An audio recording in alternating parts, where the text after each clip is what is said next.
Welcome back, everyone. Today we are going to tear down this short block. We're going to see how bad it is. I'm going to see if the rods are bent. We're going to see how bad the cranks broke.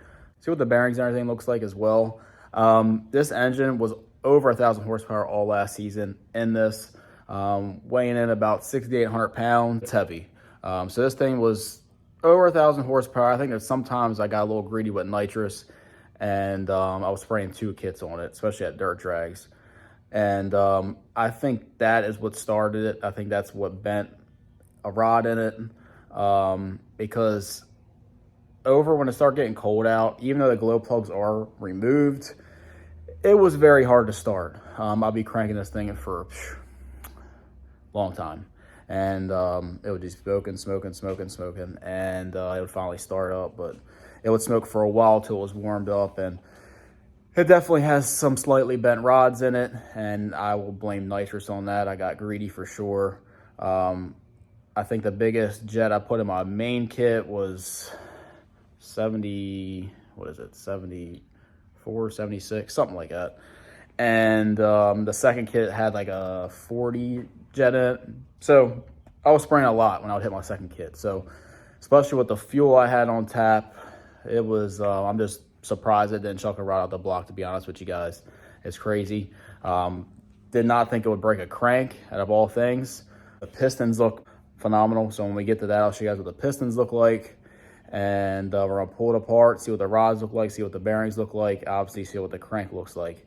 And but this thing back here, it's been a trooper over the years, and I'm very surprised that it's held this long. But good tuning, good fuel and air setup go a long way. What kills these bottom ends is torque. So especially with a big single, when your power is up in the higher RPM range, that takes all the torque out of down low, brings in all the power up top, and it keeps that bottom end happy. But when you throw a bunch of nitrous at it, not necessarily a bunch, but a good amount of nitrous, that's what will cause rods to bend, shoot out the block, whatever. So it was definitely a low on compression. At Diesel Truck Wars, it just did not feel right. I should not have had to spray it as much as I did just to go 680s. It did that last year on fuel with the 75. So I know it didn't feel right. I knew it was ready to go, and it did. So let's get this thing torn apart. I may throw it on a different engine stand because I don't really trust them, especially when I turn it over when I'm by myself. It gets a little sketchy. So let's tear this thing down. Right off the gate, we'll get to the pistons. They all look fairly good. No like crack marks. Cylinder walls all look good. I think this is the cylinder. I think that's a bent rod. Obviously the crank broke up front like they normally do. So piston's a little lower here than it is here. So that's an issue there, but all the pistons look good. This thing turned over. We got to pull pretty much everything off of it. Guys, got flipped over. I end up keeping it on this engine stand. I got to put the pin back in it. It seems pretty sturdy for now. I'm not a fan of these half-ton ones. Got my other one over there, but it's just a pain getting it all out. So I definitely had an oil leak, and I just resealed the front cover and it's still leaking. So something else has to be a problem. Maybe it's the upper oil pan. I don't know, but it's all coming apart. Pull this, pull that, pull the pistons and the rods out, see what they look like. And then we'll get to the crank and see what the mains look like, see what the bearings look like, and see how this thing looks after all the abuse over the years. So let's get this off.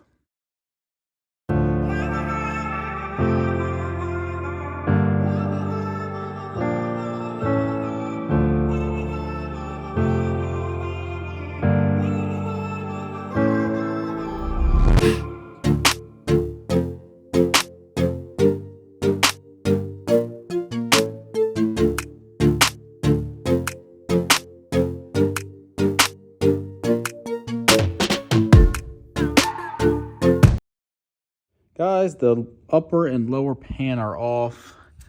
That is a piece of bearing just sitting right there. Another big chunk there.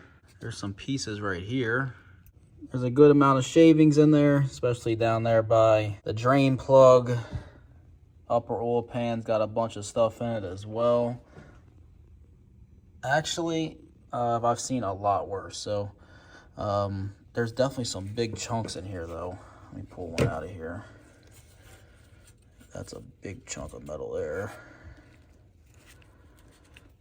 That is not bearing material. I don't know what that is. So let's get the pickup tube off and we'll spin it over and see what else we see. And then we'll start taking the rods and pistons out. As you guys can see, I got 2 different engine mounts on. A merchant one and a stock one that is bolted. You don't see it in the truck.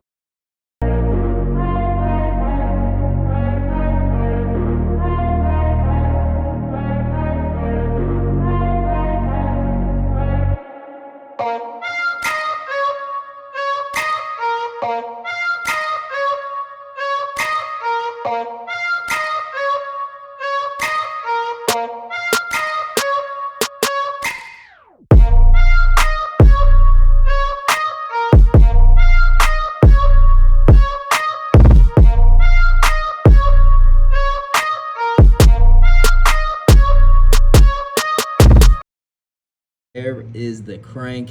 It's seen better days. Like I said, guys, with the amount of abuse this engine's had, for it just to break the crank kind of blows, but that's a Duramax thing. It happens. There's really nothing you can do about it. The engine did have a fluid dampener on it. I took that off because it's getting balanced with my new engine. So maybe throwing the stock one back on it kind of messed with the harmonics a little bit. I don't know. It's a good possibility considering this is probably the first time I've been out on it without the fluid dampener since last year. So that could have caused that issue from going back and forth. Don't know. Can't really prove that, but it's a theory. Not a fun way for it to blow. But then again, I didn't lube up the track or anything, and that is not fun. I don't want to be that guy. So pistons and rods are out. Rods are detached from the pistons. They're in the parts washer. They look amazing. They look perfect. I'm going to throw them in my parts bin, piston bin, and keep them. I think I now have 5 sets of LB7 pistons. These ones are the 4 straight. Come down a little bit. You can see this one's got a bend. That one's bent. That one's bent. And that one has a slight bend, but it's not as bent. Right here is the worst one. These ones are more straight ones. And these 3 right here are the worst. Bearings look good. This is probably the worst one here. They still got some life left. I've seen a lot worse before, so I wouldn't hesitate of throwing these in an engine just to send it. I mean, obviously, if it's a fresh build, you just want to start from scratch. But honestly, for a truck that's seen 1,000 horsepower all last season, hard abuse, street miles, towing, I am very impressed at how everything looks for the most part. Like I said, guys, I think nitrous is what bent these rods. Got a little greedy with it, but that ain't enough for it to widow the block. But LBZ rods, LMM rods are stronger than LOY LB7 ones. So next, guys, we're gonna get the front cover off. I see some damage in there. We'll see when we get the front cover off. Typically, when a crank breaks, the crank gear messes up a little bit. Some teeth may be missing. I don't know. We'll see about the oil pump gear, cam gear, all that stuff. So let's get this off and let's see what that looks like.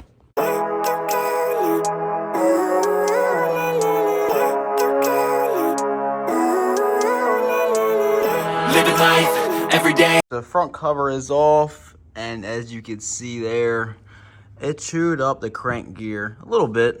It doesn't go all the way around, just right there. Next, we're gonna get the main caps off, and let's see what those bearings look like.